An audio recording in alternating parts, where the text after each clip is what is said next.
June 18, 2025 రోజున ఆకాశంలో ఒక అద్భుతమైనటువంటిది ఆవిష్కరమైందని చెప్పవచ్చు.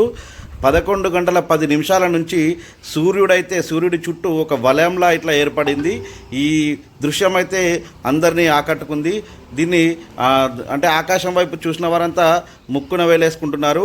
ఇది అంటే దేనికి సూచికము అని చెప్పేసి కొంతమంది శాస్త్రజ్ఞులు అయితే దీనిపైన పరిశోధనలు అయితే మొదలుపెట్టారు. ఇది అంటే ఇలాంటి సంభవం వచ్చినప్పుడు ఏం జరుగుతుంది, అసలు మన కాలానికి ఎలాంటి సూచిక అని చెప్పేసి దీన్ని అందరూ ఆసక్తిగా తిలకిస్తున్నారు. చూడొచ్చు మీరు కూడా దీన్ని ఎంత సూర్యుడి చుట్టూ అయితే ఒక వలయం లెక్క ఏర్పడి ఇట్లా ప్రకాశవంతంగా అయితే మెరుస్తున్నట్టే మనకు కనపడుతుంది. చూడొచ్చు. ఈ అపురూపమైనటువంటి దృశ్యాన్ని చూసిన వారు ఎవరైనా ఉంటే దీనిపైన మీకు ఎవరైనా తెలిసి ఉంటే దీని కామెంట్ బాక్స్లో కామెంట్ పెట్టండి. అలాగే మన వీడియోని లైక్ చేయండి, షేర్ చేయండి. Thank you friends.